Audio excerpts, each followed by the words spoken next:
Okay, so we've been on for a little while, and I got my friend Lastanda here. And what we're doing right now is we're going to go over it's a brief meeting. It's the last meeting. We're talking about the budget process. And when we do the budget, we want to really what we're doing is we're projecting what we think our costs and our expenses are going to be for the next year. And then the cost of goods sold, inventory, profits, taxes. And if you have a pretty steady company, the budget process should not be that difficult for you. Now, there are so you should basically know when going by previous years. And if you're just starting your business, even going by other competitors and looking at their kind of knowing the business, assuming that any business you're in, you have some familiarity with, you should be able to handle the budgetary process, right? Now, there are some businesses, like I could tell you, that are difficult. Like, for instance, I worked on Wall Street for many years, and they used to have us do budgets. Not when I worked for the family, because they were more practical. It was a small firm, but at a big firm like Dean Witter, they used to ask for budgets, and I guess that was just part of the management of the company. And there were parts of the business that lend itself to that, like commissions and things like that, like the commission side. But we were on the side where we traded the company's money, and it's hard to say how much money you're going to make or lose trading. So that can be difficult, but we did come up with variances and things like that. But for the most part, you should know what your budget looks like, and you should know also seasonality. So sometimes in most businesses, not most, but enough of them, the income varies, the costs vary, because some of the costs, like we learned last week, are variable. So some of those costs vary. We've been on for a while, so it's a little shorter today, but we've been on for a while. But the costs vary. So so when you're making more money, basically you're spending you're going to be spending more on variable expenses, right? But you also maybe find that you make more money certain times of the year. Some businesses make more money in the summer if it's a summer oriented business. Most businesses do better at the end of the year when people are spending money for the holidays and things like that.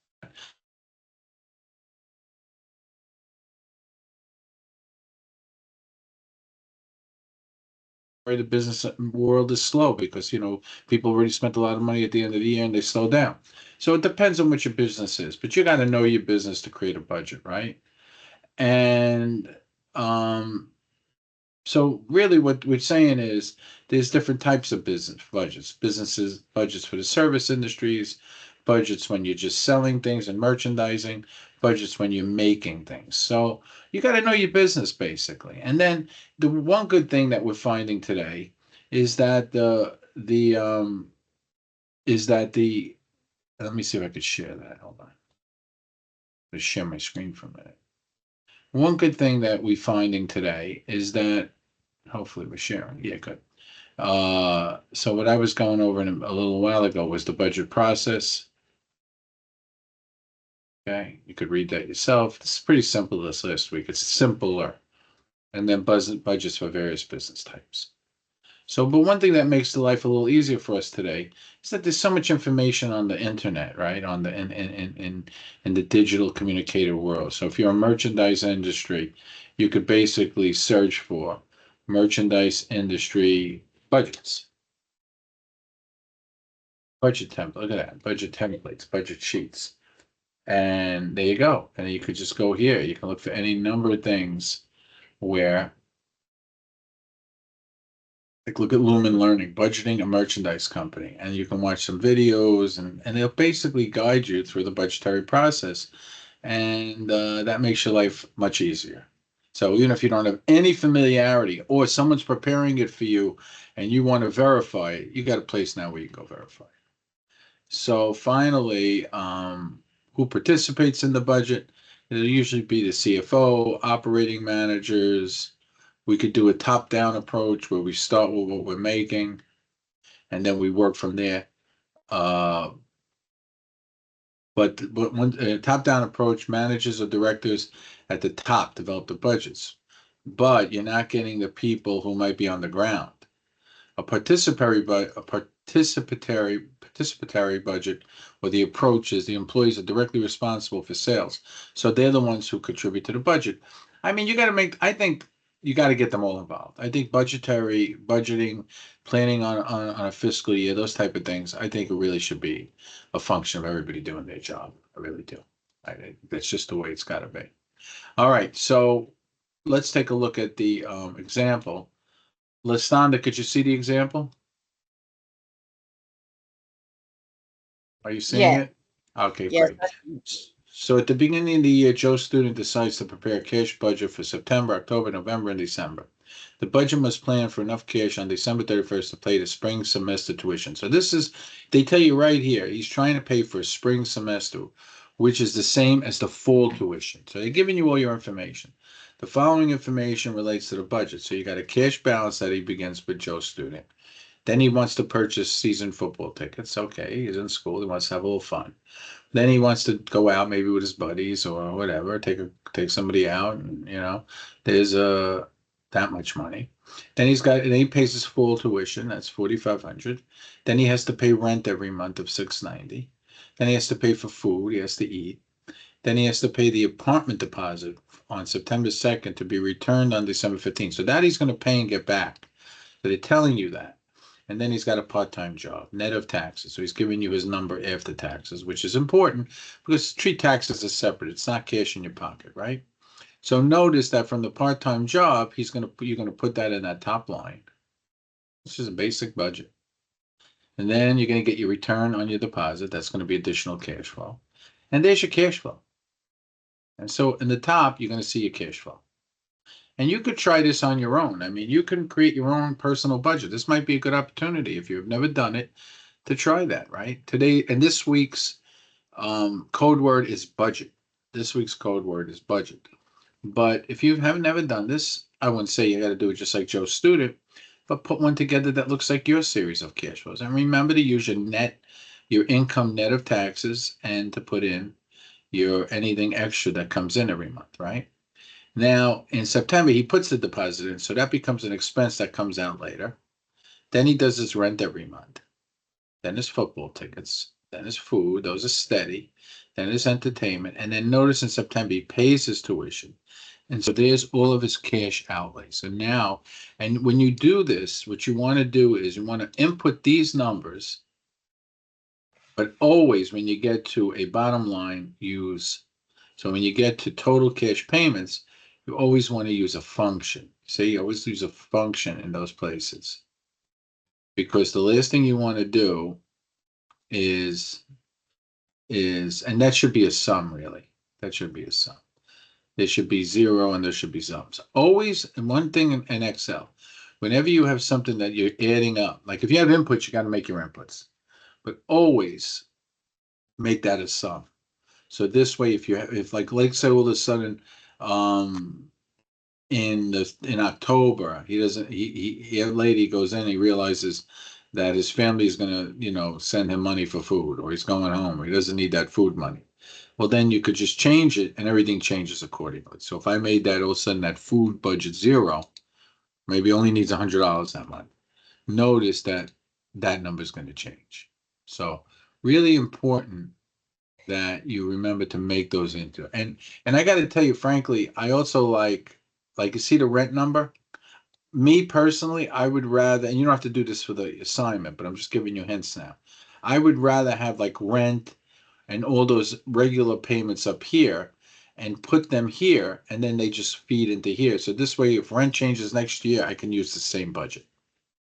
Same thing with football tickets, same thing with food. I'd rather have that stuff up here and then let them So feed all into here. the so all for the next one, two, three. So for the next 4 months, uh, those prices are like those are they stay the same. Yeah, well, with the example we're giving you, they stay the same. But like I always say, you always want to manage, in a real budget, you may want to vary it at times. This is just showing you how to do a budget.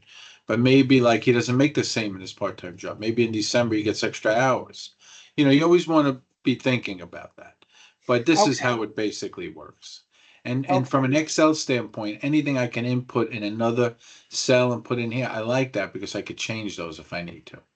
But at any rate, that's just a little, you want to think out when you use your Excel spreadsheet what the most efficient way to do it is and how you can avoid errors and how you can have double checks. And that's the way you can do it. So Oh, these are where okay. your total cash payments, and look here, they did use sums, good. And then, then he's looking at the difference in cash.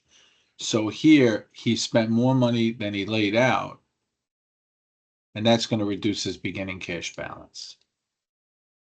Right? Every time he spends So money, so excuse the me? beginning balance is what he started with.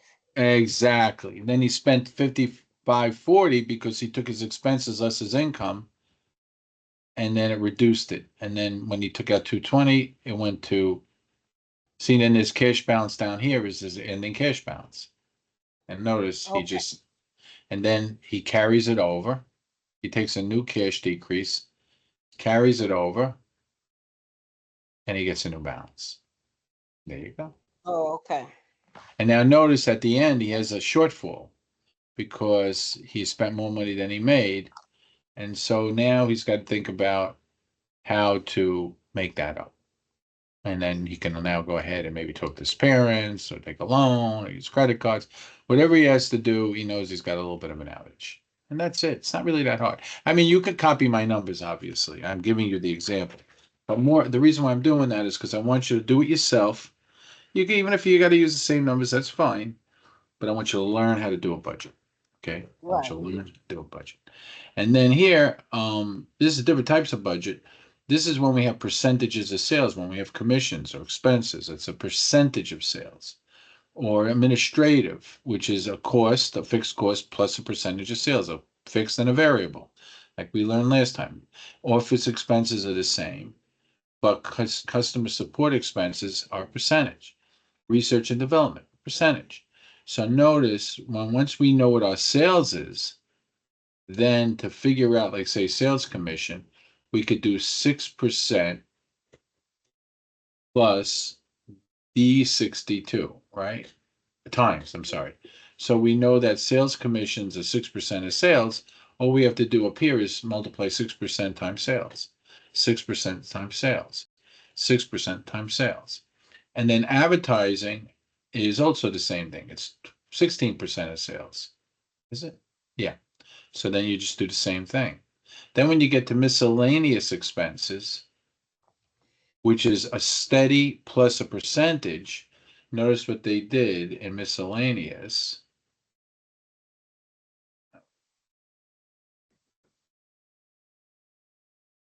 Should have been a steady. Let me just take a look at this again. Miscellaneous, 8,500 a month per plus a percentage of sales. Okay, they divided it. They made their fixed cost, which was smart. They put the fixed cost down here so they could see difference between fixed and variable, and they could do their break even like we did last month. And then they put the variables up here. Very smart. That is a really good budget. And then here, where we have customer support expense, which is also fixed and variable, they put the variable here. Right? Notice 27% times sales. And then they put the fixed here. And then finally R&D, which is a steady, they put it here. So now they've divided their fixed and their variable. And then Okay. finally, when they add it, they get their total. They just add it. They add these two. Very good way to do a budget. Now we stop here on the example, but from what you learned last month, you could do a break even here. But we didn't give you we didn't give you the per unit and all that other stuff. But in the real world, you would use this to do a break even. Or you can even do a percentage here. You could say, look, in any particular month, this divided by this is your variable expense, this divided by this is your fixed expense. And that really wraps up this class. You have your example now. You have everything you need. You know budget is the key word. And really that about does it for us, Lastanda. Okay. All right, my friend. You stay well. You enjoy the rest of your summer.